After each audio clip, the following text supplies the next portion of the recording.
Salam investasi. Berikut adalah ulasan pasar selama sepekan terakhir. Zona Amerika.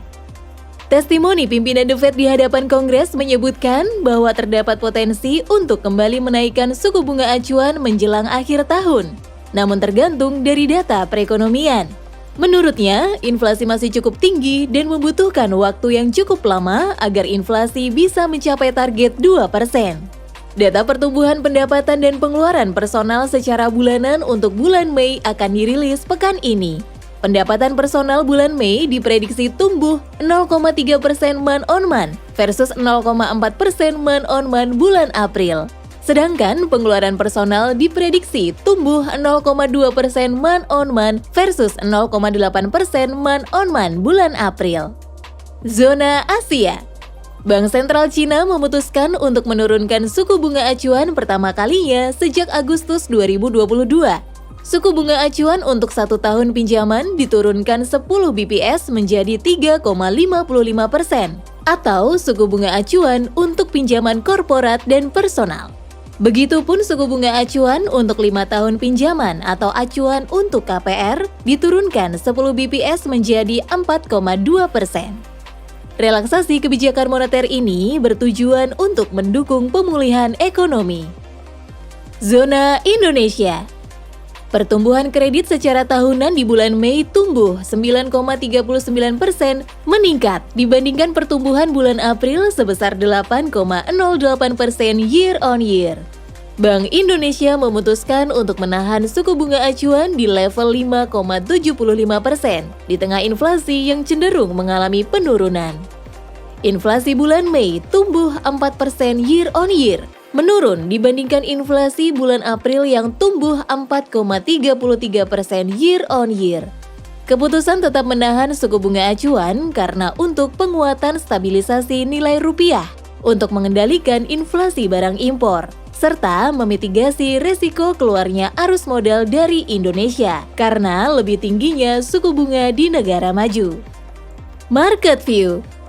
IHSG selama sepekan ditutup melemah 0,89% week on week di level 6.639,733. Pekan ini, IHSG diharapkan dapat berada di zona positif karena merupakan akhir bulan Juni.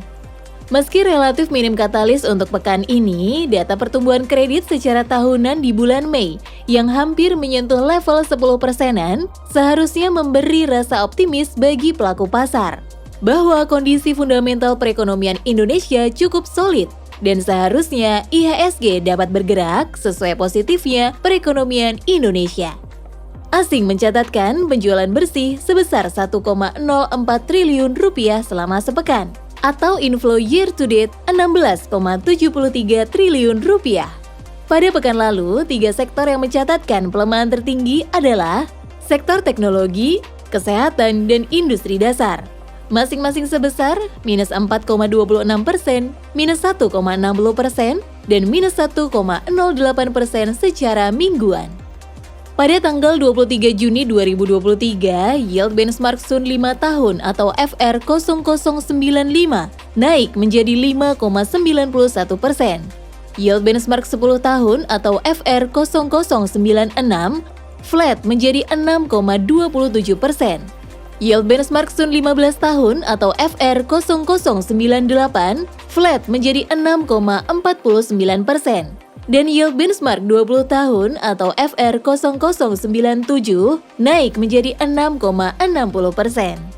Untuk Indon 10 tahun atau Indon 33, yield bergerak flat di level 4,77% dan yield US Treasury 10 tahun flat di 3,72% dibandingkan dengan posisi per 16 Juni 2023 yaitu 4,77% dan 3,77%.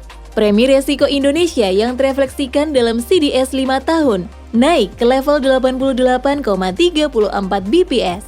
Rupiah ditutup melemah 0,39% week on week pada level 14,998. Kepemilikan asing pada pasar Sun per tanggal 21 Juni 2023 tercatat sebesar 842,98 triliun rupiah atau sebesar 15,45% dari total outstandingnya.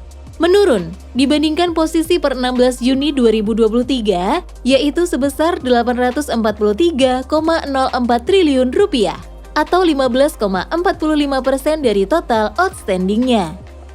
Amerika Serikat akan memasuki fase disinflasi, sehingga diharapkan tidak akan terlalu agresif dalam menaikkan suku bunga acuan.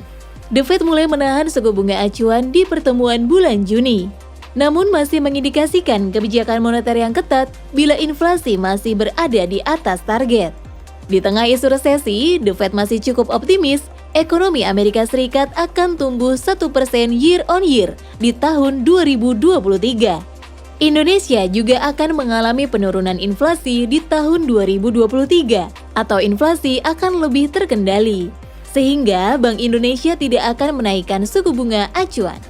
Pasar obligasi akan bereaksi positif terlebih dahulu akibat perbaikan kondisi makroekonomi yang akan diikuti positifnya kinerja di IHSG. Tetaplah berinvestasi.